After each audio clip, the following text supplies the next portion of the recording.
Good morning, everyone. Today I am going to teach you about sorting materials into groups. Let's start. This is chapter number 4 और इस chapter का नाम है sorting material into groups. तो सबसे पहले हम लोग देखेंगे कि ये sorting होता क्या है, इसका मीनिंग क्या है. जो sorting का मीनिंग है separating, separation. और किसका सेपरेशन? मटेरियल का सेपरेशन. किस में? ग्रुप्स में. अब ये कैसे हम डिसाइड करेंगे कौन से ग्रुप में कौन मटेरियल रहेगा? तो ये मटेरियल क्या है? ये मटेरियल वही मटेरियल है जो हमारे आसपास चारों तरफ है. जैसे हम देख सकते हैं कि ये मटेरियल जो है हमारे चारों ओर, जैसे घर में कौन कौन से मटेरियल आपके पास हैं, फिर जब हम सड़क पे निकलते हैं तो कौन से मटेरियल हमारे पास हैं, आसपास हैं, फिर जब प्लेग्राउंड में जाते हैं तब कौन से मटेरियल हमारे आसपास हैं, और जब हम स्कूल जाते हैं तब कौन से मटेरियल है. जैसे क्लासरूम में चॉक है, डस्टर है, ब्लैक बोर्ड है. तो इन सब मटेरियल को कैसे, किस आधार पे हम लोग सेपरेट करेंगे? तो हम लोग जो है यहाँ पे एक्टिविटी दी हुई है. अब यहाँ पे जो है एक्टिविटी 4.1, इसमें आप देख रहे हैं कि ऑब्जेक्ट लिया गया है. जैसे ऑब्जेक्ट यहाँ प्लेट है, पेन है. प्लेट किन किन मटेरियल से बना हुआ है? तो स्टील से बनता है, ग्लास से बनता है, कभी कभी प्लास्टिक से भी बनता है. पेन प्लास्टिक और मेटल से बना हुआ है. अब इसके जस्ट अपोजिट कोई भी मटेरियल लेंगे और उससे डिफरेंट मटेरियल जो है बनाएंगे, डिफरेंट ऑब्जेक्ट बनाएंगे. तो लेट्स सी, यहाँ पे जैसे हम देख रहे हैं वुड से chair, table, plough, bullock cart, ये सब बना हुआ है. Leather, then book, notebook, you can see everything here. और इस बॉक्स को फिलअप भी कर सकते हैं. अब ये जो शॉर्टिंग होगा, जो सेपरेशन होगा इन सारी चीज़ों का जो हमारे आसपास है, उस डिपेंड करती है प्रॉपर्टीज़. अब कोई भी चीज़, जैसे ये यहाँ पे ये ग्लास टम्बलर, ग्लास में से पानी इसमें डाला जा रहा है. ये कपड़े का टम्बलर है, बनाया गया है.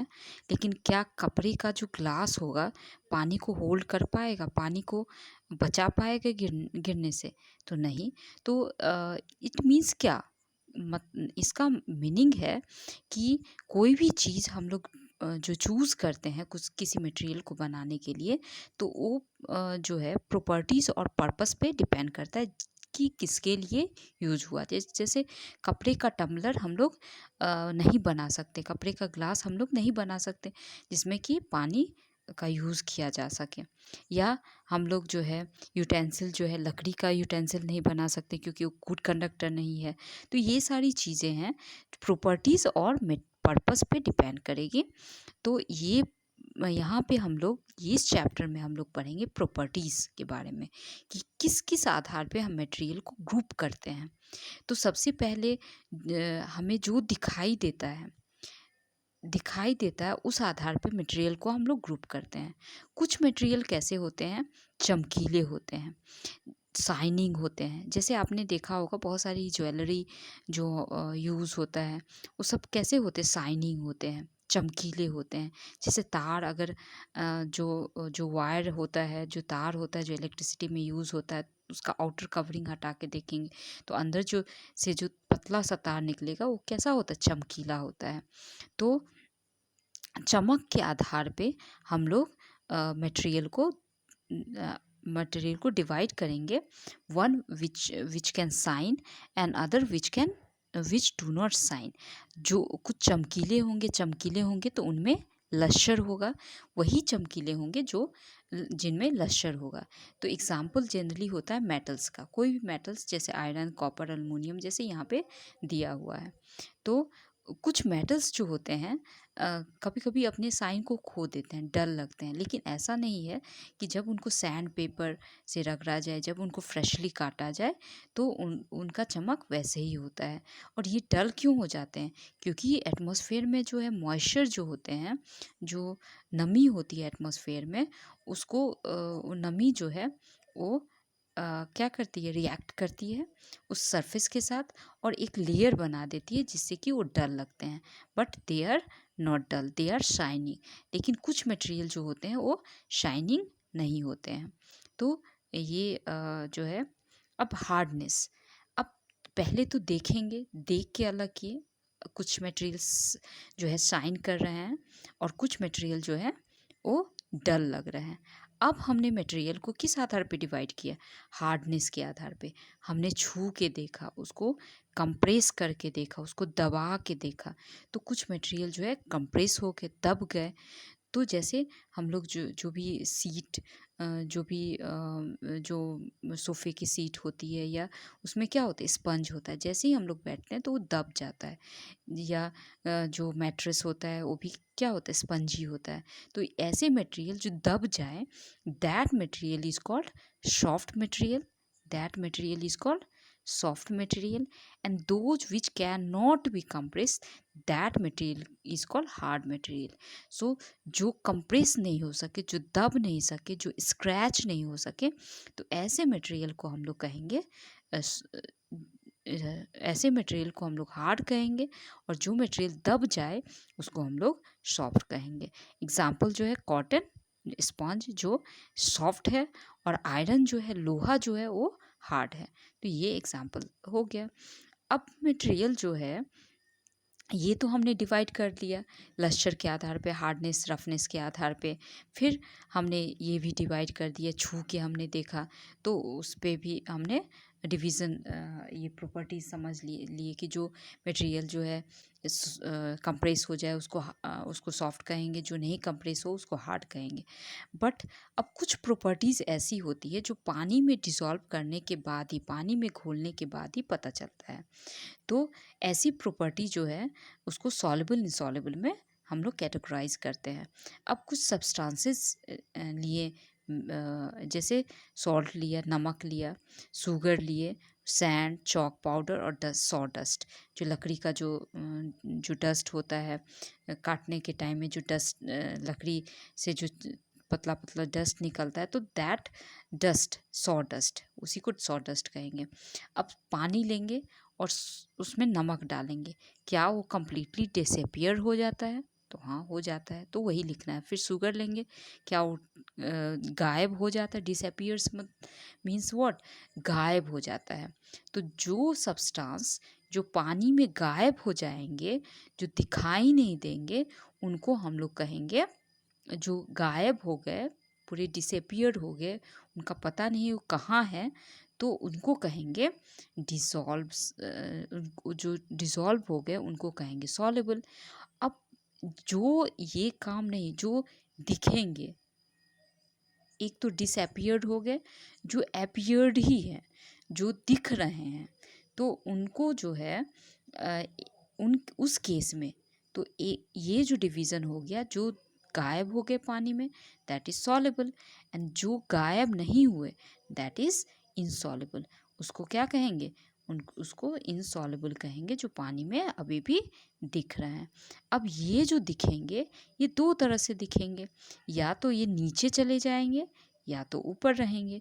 जैसे हमने इसमें दिख रहा है कि या तो पानी के साथ मिक्स कर गए, कुछ लिक्विड क्या होते हैं पानी के साथ मिक्स कर गए, कुछ लिक्विड पानी के साथ मिक्स नहीं किए। तो जैसे सॉलिड, जैसे नमक क्या है, सॉलिड है, वो पानी में डिज़ोल्व हो गया। उसी तरह लिक्विड में भी, जैसे लेमन जूस, हम लेमन जूस जो है पानी में मिला देते हैं तो वो मिल जाता है, लेकिन कुछ जो लिक्विड होता है, जैसे तेल जो होता है, वो मिलता नहीं, वो क्या हो जाता है, लेयर फॉर्म कर जाता है, पानी के ऊपर तैरता रहता है। तो यहाँ भी जो है दो तरह के सब्सटेंसेस जो है जब सॉल्युबल नहीं होंगे तो दो चीज़ होगी, या तो फ्लोट करेंगे, ऊपर में तैरेंगे, या तो नीचे में सिंक कर जाएंगे। दो ही घटना होगी कि या तो ऑब्जेक्ट जो है सॉल्युबल है या इनसॉल्युबल है। इनसॉल्युबल में एक तो नीचे चला जाएगा, एक ऊपर चला जाएगा, तो ये दोनों घटना होगी। कुछ ऑब्जेक्ट फ्लोट करेंगे जो हल्के होंगे, जिनका डेंसिटी कम होगा, और कुछ ऑब्जेक्ट जो होंगे वो सिंक कर जाएंगे, डूब जाएंगे, जिनका भार जो है अधिक होगा, जिनका डेंसिटी जो होगा, घनत्व जो होगा वो अधिक होगा। अब यहाँ पे यहाँ पे अब ये क्वेश्चन है, जैसे हमने देखा पानी में पहले नमक लिया, सॉल्ट दैट इज़ सॉलिबल है।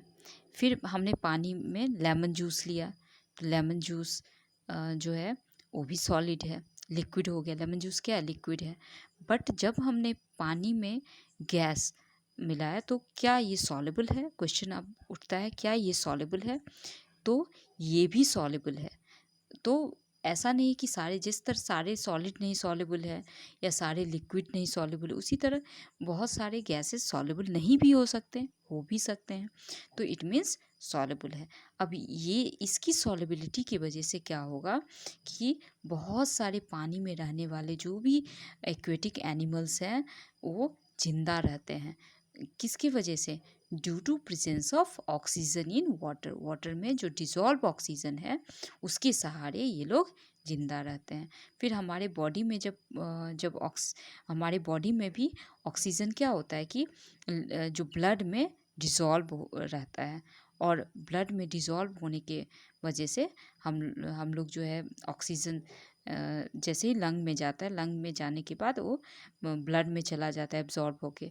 फिर कार्बन डाइऑक्साइड जो है ब्लड से फिर लंग्स में आएगा, वापस आएगा। तो एक तरह से ये हमारे बॉडी में जो है लिक्विड, जो हमारे बॉडी में भी इस तरह की बातें हैं, लिक्विड और गैसेस की बातें हैं इसमें। तो यही बात यहाँ पे बताया गया है। अब जो है यहाँ पे एक और प्रॉपर्टीज़ आ गई।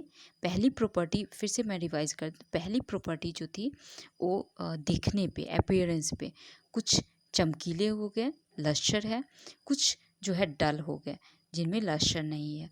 दूसरी प्रॉपर्टी छूने पे कुछ कंप्रेस हो गए, दैट इज़ सॉफ्ट, और कुछ कंप्रेस नहीं हो पाए, जो दब नहीं पाए, तो उनको कहेंगे सॉफ्ट। तीसरी प्रॉपर्टी आई, कुछ पानी हमने लिया और उसमें कुछ चीज़ों को डाला और वो पूरी तरह घुल गए। तो जो भी पानी ने कोई भी लिक्विड लिया उसमें घुल गए, तो ये हो गया सॉल्युबल। और जो नहीं घुले तो हो जाएंगे इनसॉल्युबल। अब इनसॉल्युबल के केस में कुछ जो भी सब्सटेंस है या तो नीचे रहेगा, तो सिंक कर जाएगा, डूब जाएगा, या कुछ फ्लोट करेंगे। तो यहाँ तक हम लोगों ने कर लिया। अब ये जो प्रॉपर्टी है, ये 3 प्रॉपर्टी है इसके अंदर। कुछ चीज़ें अगर हम जो है, मैंने एक कॉइन लिया और कॉइन के ऊपर क्या किया, मैंने एक हार्ड बोर्ड लिया, एक कार्डबोर्ड लिया। और कार्डबोर्ड ऐसा था कि जब मैंने उसको कॉइन के ऊपर डाला तो कॉइन बिल्कुल दिख ही नहीं रहा था, पता ही नहीं चल रहा था कि कॉइन है इसके अंदर। तो ऐसे कार्डबोर्ड को क्या कहेंगे? This is opaque, this is OPEC.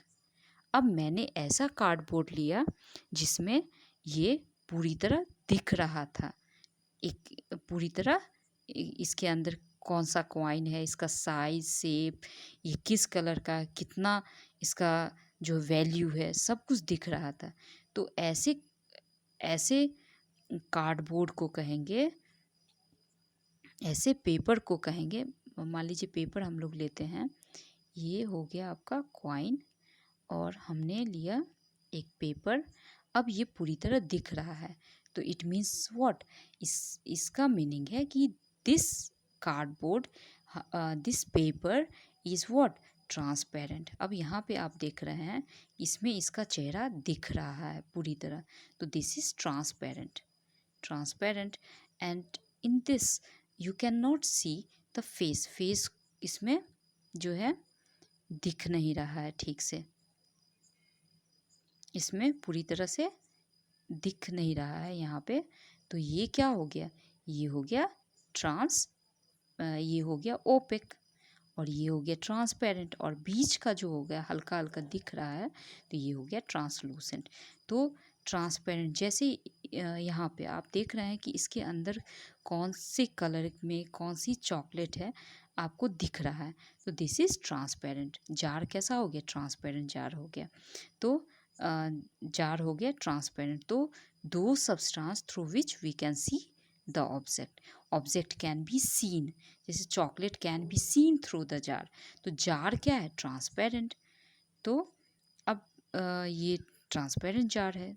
Now those object through which object cannot be seen through it, that is called opaque.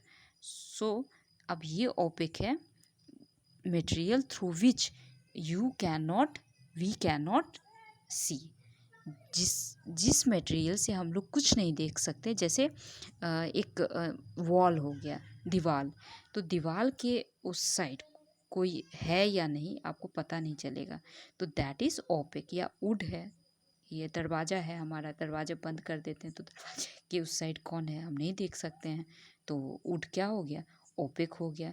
Then जो कार्डबोर्ड है, अगर पूरी तरह कुछ अगर पूरी तरह ट्रांसपेरेंट नहीं है, उसके अंदर अगर उसके आर पार अगर नहीं देख सकते हैं तो वो भी ओपेक हो जाएगा। बट अब तीसरा जो है ट्रांसलूसेंट। ट्रांसलूसेंट जब हम इस फैट का टेस्ट करते हैं तो उस जो पेपर जो होता है, पेपर अगर फैट का टेस्ट मीनिंग व्हाट, जब हम कोई समोसा या कोई भी चीज़, ऐसा चीज़ जिसमें फ़ैट कंटेनिंग होता है, जिसमें तेल घी लगा होता है, तो जब हम उस पेपर में डालते हैं, उसको क्रश करते हैं और फिर उसको पूरी तरह फैलाते हैं, तो उसमें पैचेज आ जाते हैं। तो उस पैचेज कैसे होते हैं कि हल्के से वो दिखाई देते हैं, बट वो पूरी तरह दिखाई नहीं देते हैं, तो ये हो गया ट्रांसलूसेंट। तो हल्का सा दिखाई दे लेकिन पूरी तरह नहीं दिखाई दे, जैसे अगर कोई दीवार है और उसको पेंट कर दिया गया है इस तरह से कि आपको पता चल रहा है कि कोई जा रहा है, बट उस दीवार के उस साइड कौन जा रहा है, एक्चुअली उसका चेहरा कैसा है, बट आपको कुछ नहीं दिखे, that is called translucent. So these where the material. अब आपने देखा कि कौन कौन सी प्रॉपर्टीज़ है जिस आधार पे मटेरियल को कैटेगराइज कर सकते हैं। सो आई होप आपको समझ में आ गया होगा। So thank you.